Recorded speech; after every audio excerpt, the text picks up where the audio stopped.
Halo, pada pembahasan kali ini aku akan bahas tentang the role of radiology department during COVID-19, yaitu peran Departemen Radiologi selama COVID-19. Penyebaran infeksi menjadi masalah yang sangat serius sejak kemunculan jenis virus baru bernama Coronavirus Disease 2019, atau yang biasa kita kenal dengan COVID-19, yang disebabkan oleh Severe Acute Respiratory Syndrome Coronavirus 2, SARS-CoV-2 pada Desember 2019 di kota Wuhan, Provinsi Hubei, Cina.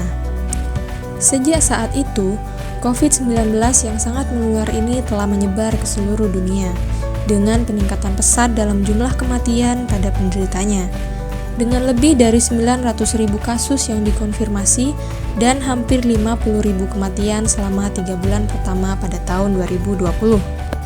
Robin et al. Menyebutkan, pandemi ini telah muncul sebagai krisis perawatan kesehatan yang belum pernah terjadi sebelumnya. Virus yang dilaporkan telah tersebar di 188 negara ini menunjukkan penularan dari manusia ke manusia dan telah diklasifikasikan sebagai pandemi oleh Organisasi Kesehatan Dunia (WHO). Masa inkubasi COVID-19 rata-rata 5 hingga 6 hari, bahkan 14 hari. Selama periode ini juga dikenal sebagai periode pra-gejala.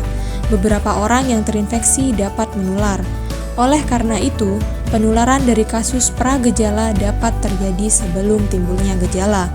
Hal ini memungkinkan para pelancong menyebarkan penyakit ini secara global.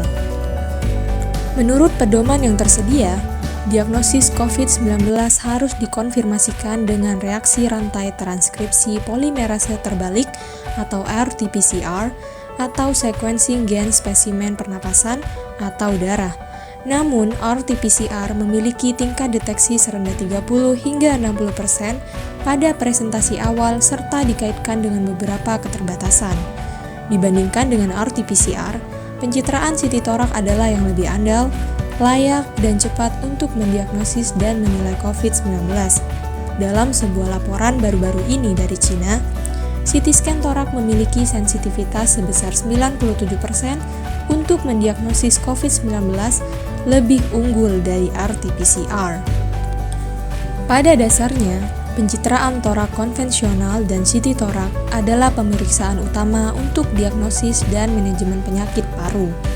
Tetapi peranan pemeriksaan ini dalam penanganan COVID-19 belum dipertimbangkan dalam konteks multivariabel dari keparahan penyakit pernafasan, probabilitas pretest, faktor risiko perkembangan penyakit, serta kendala sumber daya kritis.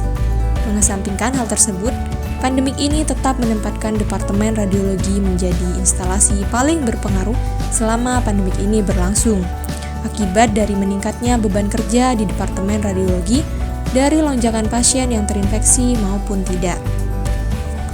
Dalam The American Journal of Ronsenology, Cheng et al. Dari Singapore General Hospital menuliskan bahwa pengalaman organisasi perawatan kesehatannya selama wabah 2003, yaitu sindrom pernafasan akut SARS, menunjukkan Departemen Radiologi akan menjadi bagian penting dari rumah sakit mengenai bagaimana tindakan perawatan dan pencegahan dalam penyebaran tipe terbaru dari coronavirus.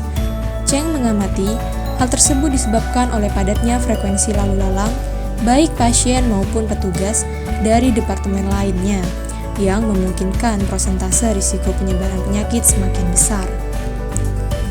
Pemeriksaan dengan prosedur pencegahan yang tidak standar akan menyebabkan risiko tinggi infeksi silang di Departemen Radiologi. Pengaturan dan perencanaan protokol pencegahan maupun pengendalian infeksi pada pemeriksaan di Departemen Radiologi, khususnya pada pemeriksaan CT scan torak COVID-19 dirasa perlu. Hal tersebut menjadikan berbagai departemen radiologi dari seluruh dunia membagikan pengalaman mereka terkait upaya apa saja yang mestinya dilakukan dalam pengendalian dan pencegahan infeksi pada saat pandemi COVID-19 ini berlangsung. Don't forget to subscribe, like, and comment down below.